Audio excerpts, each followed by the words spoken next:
E aí, pessoal, tudo bem com vocês? Vamos conversar um pouquinho sobre algumas questões de um assunto chamado transtornos menstruais.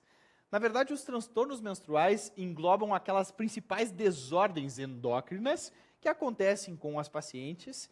É um dos grandes motivos de consultas ginecológicas e, claro, é um dos assuntos também favoritos aí das provas de revalida.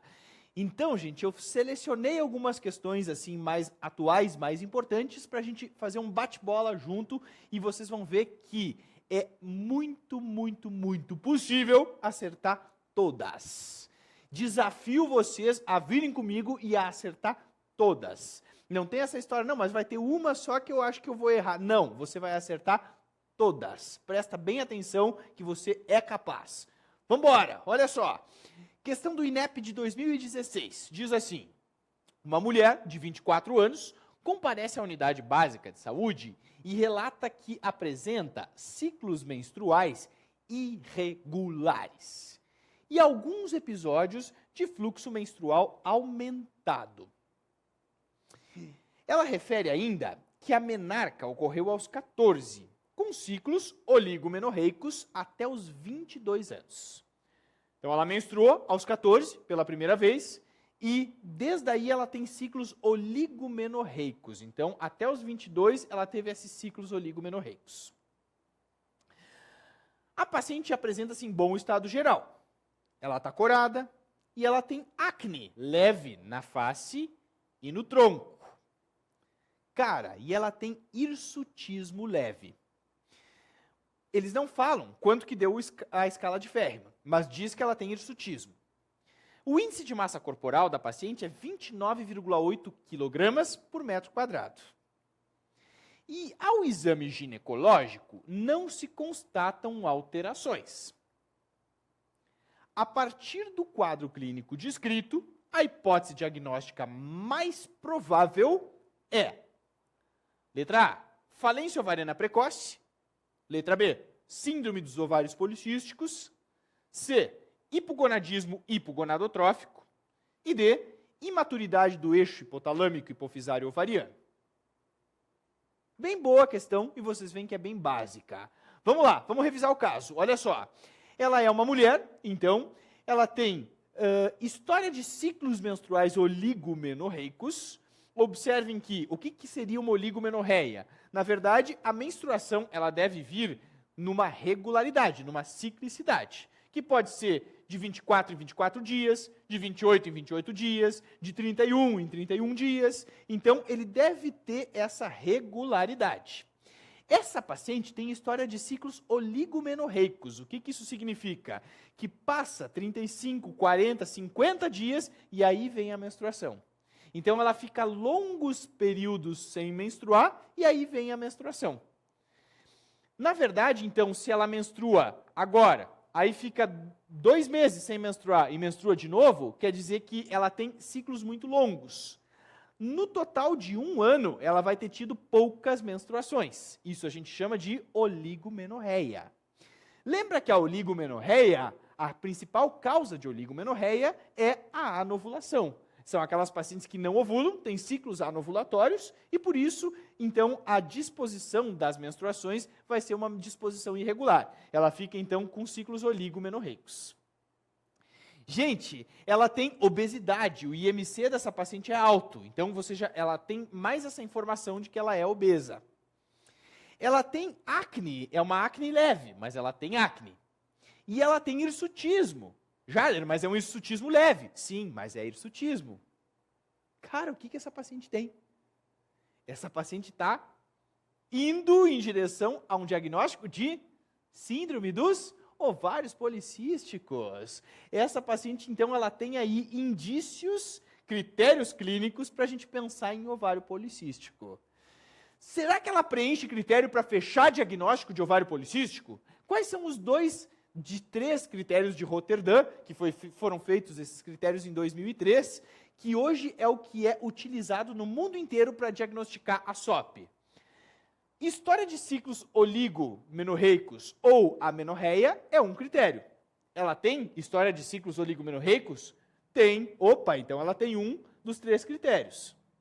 Outro critério, hiperandrogenismo, excesso de hormônio masculino, que pode ser clínico, manifestado através do hirsutismo, ou laboratorial, que é a dosagem de testosterona sérica que está aumentada. Ela tem sinais clínicos de hiperandrogenismo? Tem, ela tem hirsutismo leve e tem acne. Então ela tem o segundo critério também. O terceiro é o ultrassom transvaginal com aquele aspecto multicístico, com aquele aspecto totalmente polimicrocístico, cheio de folículos não ovulados na periferia do ovário. Bom, isso não fala no enunciado da questão. Sim, mas olha bem, ela tem que ter 2 desses 3 critérios para ela ter SOP. Ela tem oligomenorreia? Tem. Ela tem hiperandrogenismo clínico? Tem. Então ela já tem 2 dos 3 critérios. Ela nem precisa do ultrassom transvaginal. Está feito o diagnóstico de ovário policístico dessa paciente.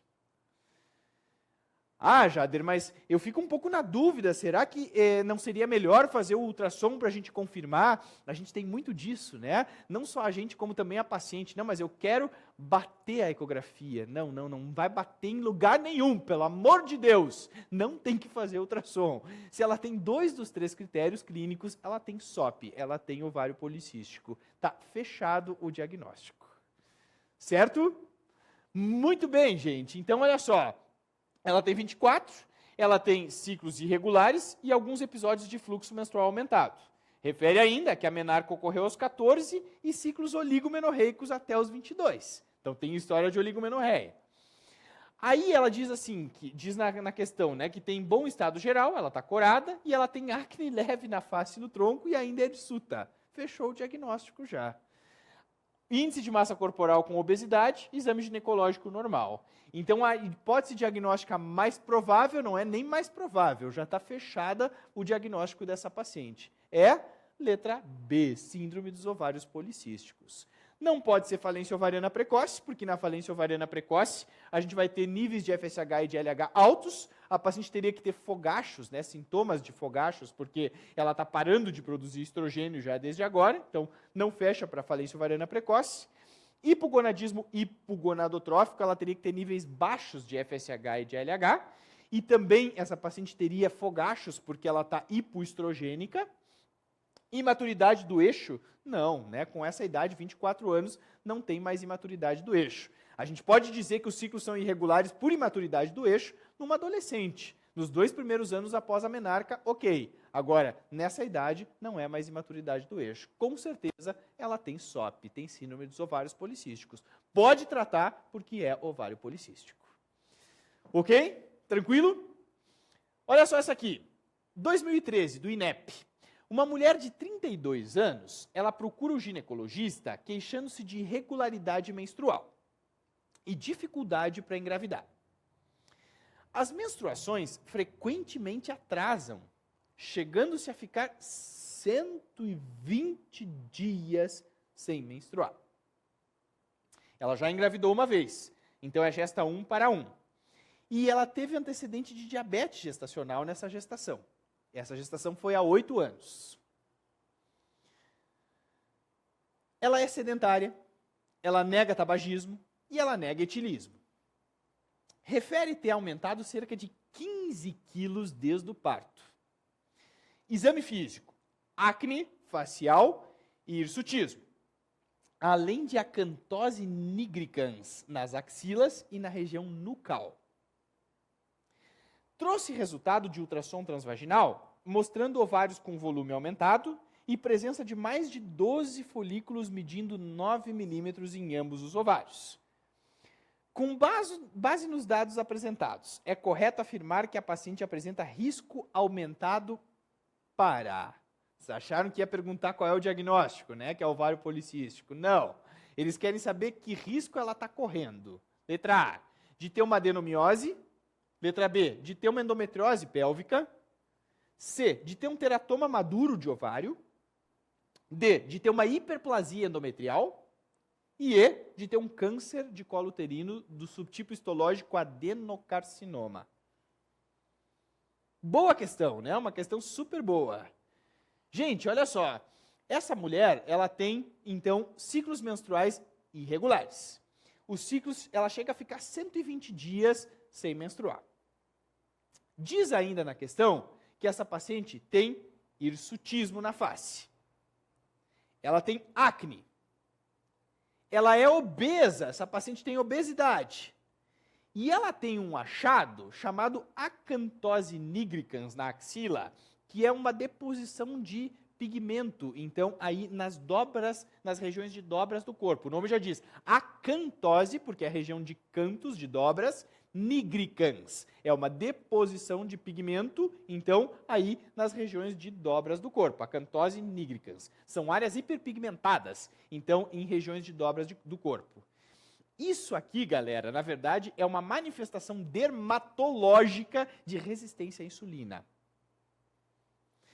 Além disso, ainda por cima, diz na questão, então, que essa paciente, além da acantose nigricans, ela também tem um ovário de aspecto polimicrocístico.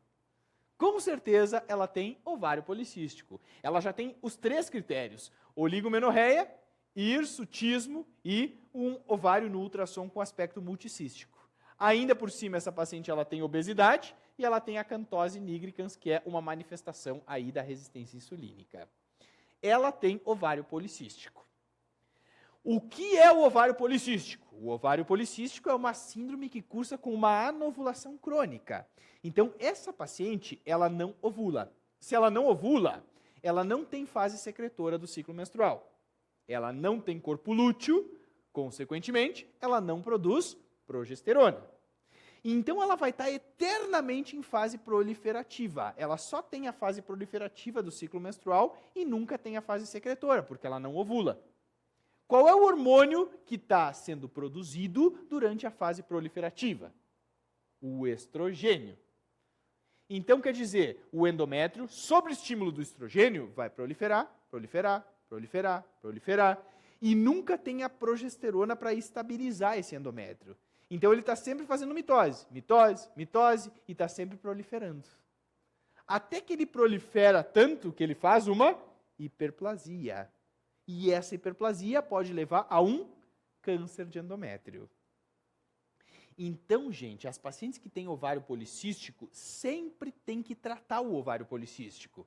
Por quê? Porque se ela não trata, o endométrio dela está recebendo estrogênio, só estrogênio o tempo inteiro.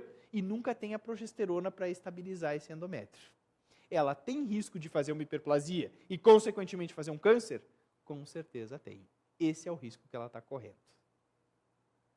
Então, vamos para a questão. Olha só, ela tem 32, ela tem irregularidade menstrual e não está conseguindo engravidar. Claro, porque ela não ovula, ela tem infertilidade por fator ovulatório. As menstruações frequentemente atrasam e ela chega a ficar 120 dias sem menstruar. Então, ela tem oligomenorreia.